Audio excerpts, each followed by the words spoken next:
नमस्कार दोस्तों, वेधशाला में आपका स्वागत है। मैं हूं सुमित रावत और आज हम बात करने वाले हैं वास्तु पुरुष मंडल के बारे में। किस तरीके से वास्तु पुरुष मंडल बनाया जाता है, कौन-कौन सी चीज़ों की इसमें सावधानियाँ रखनी होती हैं और किस तरीके से जो वास्तु पुरुष मंडल बनाते हैं, इसके अंदर जो डायमेंशंस है वो किस तरीके से ली जाती हैं। इससे पहले वाली वीडियो में हमने वास्तु शास्त्र के ओरिजिन के ऊपर बात की थी कि किस तरीके से जो वास्तु पुरुष मंडल के अंदर जो दानव है वो आया था। आज इससे आगे बात करते हैं। तो ये जो स्टोरी मैं आपको बता रहा था, ये आपके मत्स्य पुराण के अंदर लिखी है, आप वहाँ देख सकते हैं। तो ये जो दानव है जो कि उल्टा लेटा हुआ है, ज़मीन में दफनाया हुआ है, वो इस तरीके का कुछ दिखता है। जिसका जो सर है वो नॉर्थ ईस्ट में होता है, वेस्ट और जो साउथ वेस्ट होता है इसमें इसके पैर होते हैं। जो सारा वास्तु है इसी दानव की कहानी है। इसके ऊपर जो बैठे हुए 45 देवी-देवता हैं उनके एनर्जीज़ की कहानी है और कुछ प्लैनेट्स की कहानी है जो दिशाओं को रूल करते हैं। इस तरीके का ये थोड़ा-सा दिखता है अगर आप ऊपर से देखोगे, क्योंकि हेड इसका नीचे की तरफ होता है। तो पुराने समय में जो 2 सबसे बड़े आर्किटेक्ट रहे थे, वो रहे थे मैं-दानव, जो कि दानवों के गण में से थे। इन्होंने एक बहुत अच्छी बुक लिख रखी है मयमतम, जो कि वास्तु के ऊपर काफ़ी अच्छी बुक है जिसे आप पढ़ सकते हैं। और दूसरे जो आर्किटेक्ट जिन्हें कहते हैं, उन्हें कहते हैं विश्वकर्मा जी। विश्वकर्मा जी जो हैं देवताओं के इंजीनियर, वास्तुशास्त्री माने जाते हैं। इन्होंने सभी तरीके के घर जो है देवी-देवताओं के महल बनाए हैं और द्वारका नगरी भी इन्हीं के थ्रू बनाई गई है, ऐसा किताबों में लिखा जाता है। मैं दानव जो है ये मैं नाम की एक कम्युनिटी है, जो कि जिसके अंदर मैं नाम के सभी दानवों की कम्युनिटी है। तो मैं दानव ऐसा दानव था जिसने त्रिपुरासुर का जो है निर्माण किया था, त्रिपुरा भवन का निर्माण किया था, जिसे शिवजी ने अपने पिंगला नाम के धनुष से तोड़ा था। तो ये भी बहुत बड़ा ग्रेट आर्किटेक्ट था। इसी की माया जो मैं जो है इसी की कम्युनिटी के अंदर एक और मैं थे जो कि महाभारत के टाइम में आए थे, जिन्होंने पांडवों का जो है महल भी बनाया था। तो चलिए आगे बढ़ते हैं। अब ये जो वास्तु पुरुष मंडल है इसके अंदर जो टोटल जो 45 देवी-देवता है ना, इनकी प्लेसमेंट ही वास्तु पुरुष मंडल है, वास्तु शास्त्र को बनाती है। तो ये जो प्लेसमेंट जो होती है ये ग्रिड के अंदर होती है। अब ये जो ग्रिड होती है ये वेरी करती है आपको क्या बनाना है। अगर आपको घर बनाना है तो ये ग्रिड 9 बाय 9 स्क्वायर्स की ग्रिड बनती है, जिसके अंदर 81 पदा कहते हैं इनको, या स्क्वायर्स बॉक्सेस बोलते हैं। इसी तरीके से अगर आपको टेम्पल बनाना है या हॉस्पिटल बनाना है तो इसके अंदर 64 जो है स्क्वायर्स की ग्रिड बनती है। 8 बाय 8 स्क्वायर की ग्रिड बनती है, जो कि टोटल 64 ग्रिड बनाती है। इसी तरीके से जो ग्रिड है आपकी 1024 स्क्वायर तक चली जाती है, 32 स्क्वायर बाय 32 स्क्वायर तक। तो अभी आगे जानते हैं कि किस तरीके से 81 जो ग्रिड होती है वो बनाई जाती है। तो 81 वाली जो ग्रिड बनानी होती है उसके लिए आप जो है वेस्ट डायरेक्शन से आप ईस्ट डायरेक्शन की तरफ 10 रेखाएँ खींचिए और साउथ डायरेक्शन से नॉर्थ डायरेक्शन की तरफ 10 रेखाएँ खींचिए। तो ये टोटल जो है 9 स्क्वायर्स ऐसे बन के आते हैं और 9 स्क्वायर्स ऐसे बन के आते हैं। मतलब हॉरिज़ॉन्टली वर्टिकली 9 बन के आते हैं। तो आप इनको मल्टीप्लाई करोगे तो 81 स्क्वायर्स आ जाते हैं। अब ये जो लाइनें कही गई है, ये लाइनें एक्चुअल में इनको नाड़ी बोला जाता है।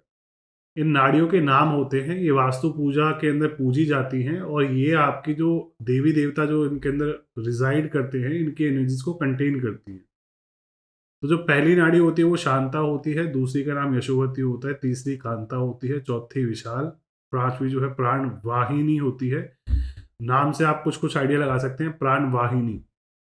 छठी सती होती है, 7वीं वसुमती होती है, 8वीं नंदा होती है, 9वीं सुभद्रा और 10वीं मनोरमा। इसी तरीके से आपकी जो वर्टिकल वाली लाइनें होती हैं इनके भी 10 नाम होते हैं। ये जो पहली होती है वो हरदिनी होती है, दूसरी सुप्रभा होती है, तीसरी लक्ष्मी होती है, चौथी विभूति, 5वीं विमला, छठी प्रिया, 7वीं जया, 8वीं विजया, 9वीं ज्वाला और जो 8वीं ज्वाला, 9वीं जो होती है आपकी विशोखा होती है।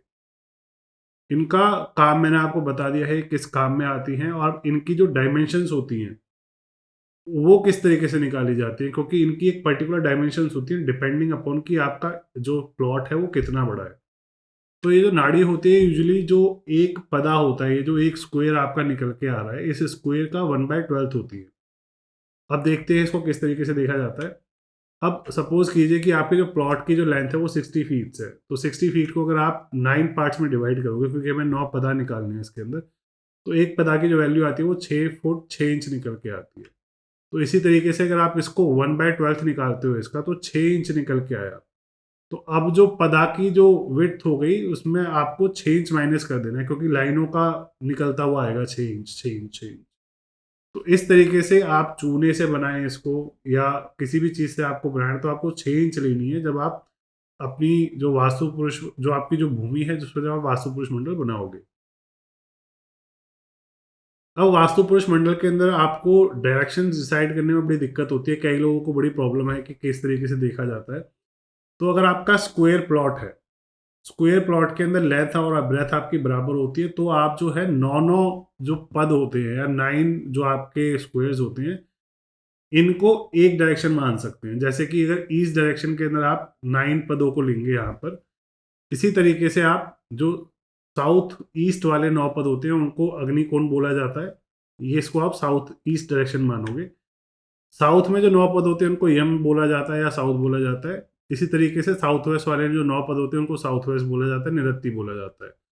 वेस्ट के 9 पदों को वरुण भी बोला जाता है। साउथ वेस्ट के 9 पदों को वायुकोण बोला जाता है। नॉर्थ के 9 पदों को कुबेर बोला जाता है, और जो आपके नॉर्थ ईस्ट के जो 9 पद होते हैं, इनको ईशान कोण बोला जाता है। ये हिंदी में वर्ड्स इनको बोला जाता है, ईशान कोण, अग्निकोण। जो कोने होते हैं, इनको कोण के नाम से रिकॉग्नाइज़ किया जाता है।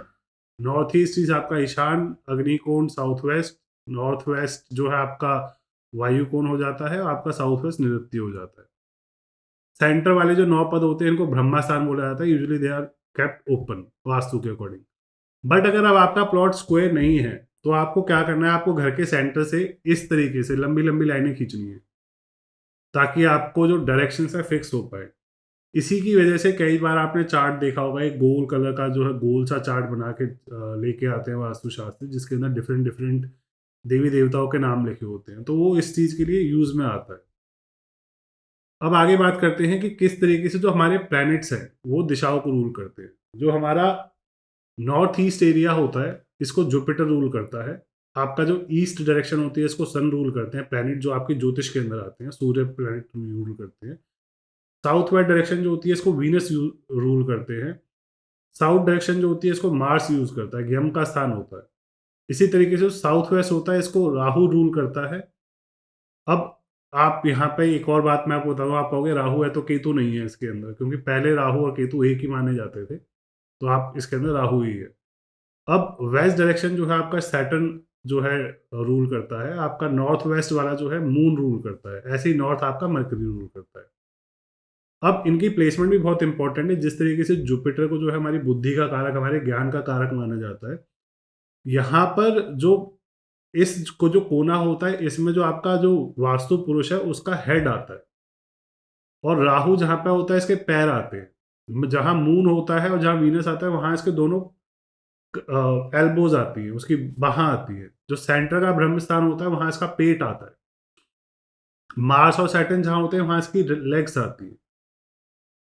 अब इसके अंदर जो है हम अभी थोड़ी देर में बात करेंगे किस तरीके से सारे के सारे देवी देवता बिठाए जाते हैं। ऐसी एक बाल ग्रह नाम की चीज़ होती है, जो वास्तु पुरुष मंडल के अंदर एक्सेप्ट प्लैनेट एक्सेप्ट 45 देवी देवता भी देखी जाती है, जो कि हर एक दिशा की कारक होती है। ये देवियाँ होती हैं। अब इनके बारे में थोड़ा-सा जान लेते हैं। जो नॉर्थ ईस्ट वाली होती है, उनका नाम चरखी होता है। ये भी जो है आपके वास्तु पुरुष की जब पूजा होती है, तब पूजी जाती है, और इनको कुछ अलग तरीके की बलि दी जाती है, क्योंकि इनका जो इफ़ेक्ट आता है, वो आपके बच्चों पे आता है। और इनके बारे में अग्नि पुराण में भी लिखा हुआ है, काफ़ी संक्षेप में लिखा है, किस तरीके से जो बाल ग्रह हैं आपके बच्चे को 16 साल तक प्रताड़ित करते हैं। जब बच्चा पहले दिन से पैदा होता है, तब से ही जो है 10 दिन तक 10 देवियाँ इस तरीके से उसको अपना मतलब उस पे अपना इफ़ेक्ट डालती हैं। फिर 1-1 महीने के गैप में डालती हैं, हर 1-1 महीने पे 1-1 देवी का असर रहता है, और फिर उसमें 1-1 महीने का असर रहता है, फिर सालों में आता है। तो ये बहुत इंपॉर्टेंट बन जाती है इनके बारे में समझना। ईस्ट डायरेक्शन को जो रूल करती हैं, वो स्कंद नाम की रूल करती हैं। आपका साउथ ईस्ट की जो है बिदरी नाम से होती हैं, साउथ कृतांग के नाम से होती है, साउथ वेस्ट पूतना के नाम से होती है। अब ये पूतना नाम जो है आपने ज्योतिष में भी बहुत जगह सुना होगा, और तिथियों में भी नाम आता है ये। वेस्ट जो है जाम नाम की होती है, south west sorry north west जो है पाप नाम से होती है, नॉर्थ वाली आपकी पिपलिश के नाम से होती है, और नॉर्थ ईस्ट आपकी चरखी के नाम से होती है। अब यहाँ पे बात करते हैं कि जो आपके देवी-देवता होते हैं, अब इनके बारे में बात करते हैं कि ये कौन-कौन सी डायरेक्शंस में बैठे होते हैं। ये जो आपके इस पूरे मैप जो बना हुआ है, हमने चार्ट बनाया है, इसमें 45 देवी-देवता होते हैं। अब 45 देवी-देवताओं के अंदर जो आउटर एज होती है, जो आउटर 32 बॉक्सेस बन के आते हैं आपके, पदा बन के आते हैं, इनमें 32 देवी-देवता होते हैं। सेंटर के जो 9 वाले होते हैं, इन्हें ब्रह्मस्थान बोला जाता है, ये ब्रह्मा जी के होते हैं। अब ब्रह्मा जी से जो आगे वाले, सामने वाले जो 6 पदा होते हैं, ये एक देवता के होते हैं, इन्हें आर्यमन बोला जाता है। इसी तरीके से उनके नॉर्थ वाला जो होता है, वो पृथ्वीधर के 6 डब्बे होते हैं, 6 स्क्वायर्स होते हैं। वेस्ट में जो होते हैं ना, मित्र बोला जाता है, मित्र के 6 बॉक्सेस होते हैं, 6 पदा होते हैं। इसी तरीके से साउथ के जो होते हैं, वो विवस्वत के नाम से होते हैं, विवस्वत मनु सूर्य ही होते हैं, उन्हीं के पुत्र ही होते हैं ये भी एक तरीके से।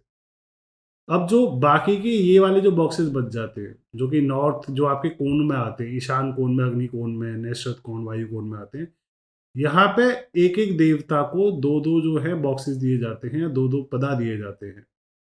अब इनके जो नाम हैं, सभियों के नाम जो है हर एक-एक चार्ट में आपको वेरी मिलेंगे, क्योंकि हर देवी-देवता के एक नहीं हज़ारों नाम होते हैं। जैसे कि विष्णु जी के सहस्त्र नाम है, हज़ार नाम है, ऐसे शिव जी के भी काफ़ी नाम होते हैं, ब्रह्मा जी के बहुत सारे नाम हैं। ऐसे सभी जो देवता हैं, इनको डिफरेंट-डिफरेंट नाम से पुकारा जाता है। तो यहाँ पे कन्फ्यूज़न क्रिएट हो जाती है कि यहाँ पे जैसे कि आपका लिखा हुआ है कि अ, वात पर्जन्य, यहाँ पे एक कई जगह यहाँ पे आपको वाता नहीं आएगा, यहाँ पे सिर्फ पर्जन्य लिखा हुआ आएगा। जैसे यहाँ जयंत लिखा हुआ है, यहाँ पे मारुत लिखा हुआ है, मारुत की जगह यहाँ पे इंद्र लिखा हुआ हो सकता है।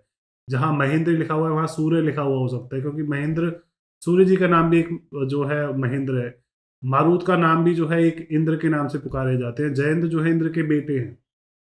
तो इन देवी-देवताओं के बारे में जानना बहुत ज़रूरी होता है। ये जो एज वाले होते हैं, जो सेंटर में आ जाते हैं, इनको 2-2 एक जो देवता होता है, इनको 2 पद मिलते हैं। तो इनके नाम हम आगे बात करेंगे इनके बारे में, और इनकी जो शक्तियाँ होती हैं, इनके बारे में भी आगे तसल्ली से बात करेंगे। आज हम वो चीज़ पे बात कर रहे हैं जो कि आप जब वास्तु पुरुष मंडल बनाते हो, तो उसमें जो मेन इम्पोर्टेंट चीज़ें कौन-कौन सी होती हैं, प्लानिंग के टाइम वाली। अब यहाँ पे एक मर्म स्थान नाम का कॉन्सेप्ट होता है। मर्म का मतलब होता है कि इम्पोर्टेंट पार्ट, मर्म स्थान। मर्म स्थान जैसे हमारी बॉडी के अंदर बहुत वाइटल ऑर्गन्स होते हैं, हमारे पेट के अंदर लिवर हो गया, किडनी हो गया, ये सारी चीज़ें जो आपकी बॉडी को चला रही होती है, हार्ट हो गया, ये वाइटल ऑर्गन्स होते हैं। इसी तरीके से जो हमारा वास्तु पुरुष है, जो लेटा हुआ है, उसके भी इंपॉर्टेंट ऑर्गन्स होते हैं। उनके पे कोई भारी चीज़ नहीं रखनी होती, कीली गाड़नी होती, कोई वहाँ पे ऐसे सड़ी-वड़ी लकड़ी या उस ज़मीन के अंदर, उस जब ज़मीन हम खोदते हैं तो उसमें उस टाइम पे ये चीज़ देख लेनी चाहिए कि उस स्थानों पे कोई ऐसे हड्डी ना फँसी हुई हो या कोई मरा हुआ जानवर की हड्डियाँ ना पड़ी हों। तो ये सब चीज़ें जो हैं निकाल लेनी चाहिए उस वक़्त, नहीं तो बहुत दिक्कत आती है। अब इसे बनाने के लिए मर्म स्थान किस तरीके से पता लगे कि वास्तु पुरुष मंडल में वो मर्म स्थान कौन-कौन से होते हैं? तो उसके लिए आपको क्या करना होता है, आप नॉर्थ ईस्ट से साउथ वेस्ट एक लाइन खींचिए, और या फिर आप कह सकते हो ईशान कोण से नैश्रत कोण में खींचिए, या फिर आप ईशा नाम या फिर ईशान नाम के जो देवता होते हैं उनसे नृत्य नाम के या पितृगण तक की एक लाइन खींचिए। इसी तरीके से आपको अग्नि कोण से लेके जो है वायु कोण तक एक लाइन खींचनी है, और इसके पैरेलल जो है एक स्क्वायर छोड़ के दूसरा स्क्वायर, आप अदिति जो है जिनको देवताओं की अ, माता बोला जाता है, उनसे जो है यहाँ ग्रीव लिखा हुआ है यहाँ तक एक लाइन खींचिए। इसी तरीके से जहाँ जयंत लिखा है वहाँ से भृंगराज तक एक लाइन खींचिए, और सिमिलर फैशन में अपोजिट डायरेक्शन से आपको 2 लाइनें और खींचनी है। अब जो इनका इंटरसेक्शन आता है, ये इंटरसेक्शन जो रेड पॉइंट डॉट्स आते हैं, ये होते हैं मर्म स्थान। यहाँ पे कोई भी भारी चीज़ नहीं रखनी होती है आपको, इन स्थानों को मोस्टली आपको लाइट रखना होता है, घर के अंदर भी। डेड वेट कम रखना होता है इधर। अब यहाँ पे 9 मर्म स्थान कहे गए हैं, कई किताबों में यहाँ पे 11 मर्म स्थान बोले गए हैं। एक गले पे आता है, एक सर पे भी आता है। जैसा कि आप अब इस वास्तु पुरुष के अंदर देख सकते हो कि सारे जो 9 मर्म स्थान है, वो 9 के 9 पेट वाले वाइटल ऑर्गन्स के आस-पास आते हैं। एक आपका गले पे भी आता है और एक आपका माथे पे भी आता है, एक ऐसा कई किताबों में लिखा हुआ है।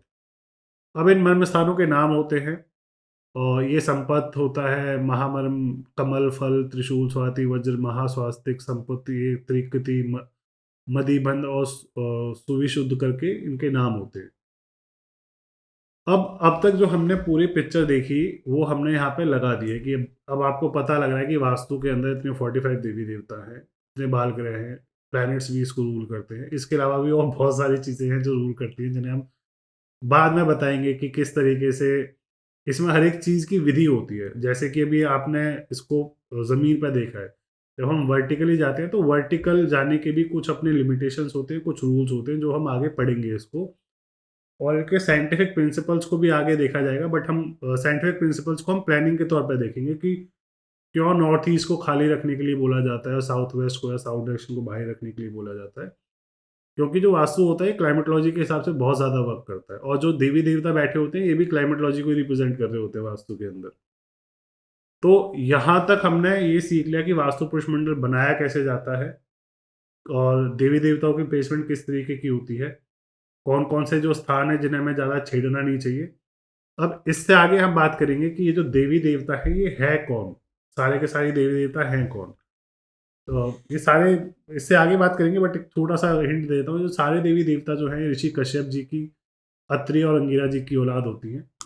क्योंकि कश्यप जी ने ही जो है ज़्यादातर सृष्टि की रचना की थी, इन्हीं से चील कौए मनुष्य देवी देवता सब पैदा हुए थे। तो इससे नेक्स्ट वीडियो में बात करेंगे देवी देवताओं के बारे में, कि कौन है ये देवी देवता, इनकी क्या शक्तियाँ होती है, किस तरीके का प्रभाव देते हैं। तो मिलते हैं आपसे अगली वीडियो में, तब तक के लिए नमस्कार।